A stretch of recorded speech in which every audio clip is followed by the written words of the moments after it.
Assalamualaikum warahmatullahi wabarakatuh. Salam sejahtera bagi kita semua. Perkenalkan, nama saya Muhammad Adi Nugraha Basara dengan NIM 41820120013. Saya membuat video ini bertujuan untuk memenuhi syarat ujian akhir semester untuk mata kuliah pemodelan proses bisnis. Pada kali ini saya akan menjelaskan beberapa pertanyaan mengenai pengenalan proses bisnis. Mari kita mulai dengan pertanyaan yang pertama. Sebutkan dan jelaskan 4 tahap dari model bisnis proses life cycle. Tahap pertama, tahapan analisis, merupakan tahapan di mana proses identifikasi berjalan. Permasalahan yang terjadi di lapangan dianalisa penyebabnya apakah dapat diselesaikan dengan perubahan fungsi-fungsi yang ada pada suatu organisasi atau tidak. Mengidentifikasi proses bisnis secara fungsional merupakan cara terbaik dalam pengumpulan data. Sebab dengan begitu, kita dapat menemukan proses bisnis mana saja yang berjalan sesuai dengan perencanaan awal. Setelah teridentifikasi, maka proses bisnis tersebut diulas dan divalidasi oleh pelaku proses bisnis untuk dipersiapkan ke tahapan selanjutnya. Pada tahapan desain, proses bisnis yang sudah diidentifikasi, diulas dan divalidasi, maka disiapkan proses bisnis yang dapat digambarkan secara teknis.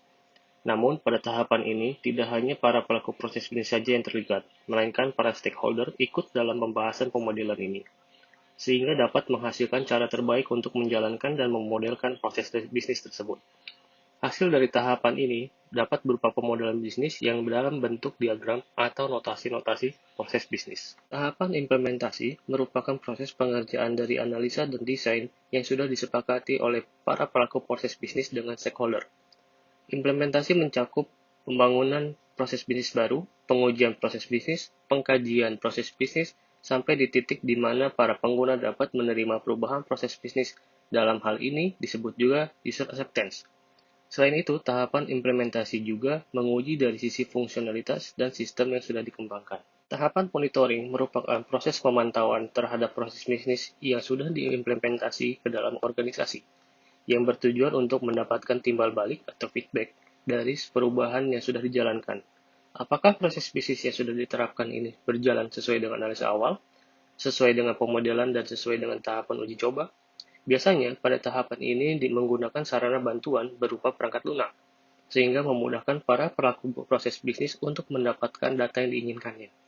Data tersebut dapat diolah kembali dan diajukan sebagai tahapan analisa kembali. Sebutkan dan jelaskan metode pengumpulan data berikut. A. Wawancara atau interview. B. Joint Application Design atau JAD. C. Survei melalui kuesioner.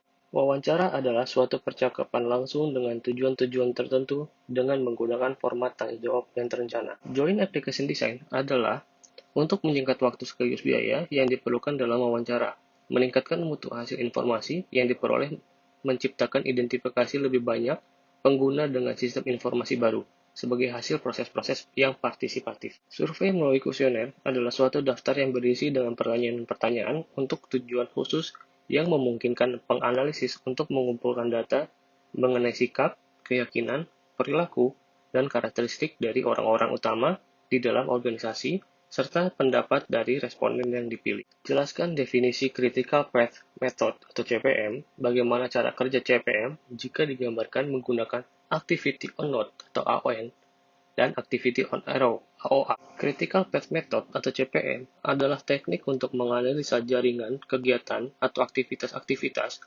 ketika menjalankan proyek dalam rangka memprediksi durasi total. Critical path sendiri dalam sebuah proyek adalah jalur terpanjang dalam network diagram.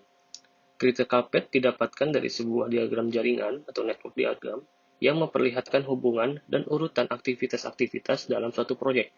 Secara umum, network diagram digambarkan menggunakan Activity on Node atau AON dan Activity on Arrow AOA. Pada AON, aktivitas proyek direpresentasikan dengan titik atau node. Sementara pada AOA, aktivitas kegiatan direpresentasikan dengan panah atau arrow. Aktivitas proyek yang mendahului atau menjadi syarat dilakukan aktivitas lainnya disebut predecessor. Pada gambar berikut yang berbentuk serial diperlihatkan 3 aktivitas proyek, yaitu S, T, dan U. Pada gambar tersebut ditunjukkan bahwa aktivitas S merupakan predecessor bagi aktivitas T. Sementara, aktivitas T menjadi predesesor bagi aktivitas U. Pada gambar yang berbentuk join, diperlihatkan bahwa aktivitas S dan T menjadi predesesor bagi aktivitas U. Atau dengan kata lain, dapat dikatakan bahwa aktivitas U bisa dilaksanakan jika aktivitas S dan T sudah dilaksanakan terlebih dahulu. Pada gambar yang berbentuk split, memperlihatkan aktivitas S menjadi predesesor bagi aktivitas T dan U. Hal ini menggambarkan bahwa aktivitas T dan U dapat dilaksanakan jika aktivitas S setelah dilaksanakan terlebih dahulu. Sekian penjelasan dari saya. Mohon maaf jika ada kesalahan kata. Terima kasih dan sampai jumpa lagi.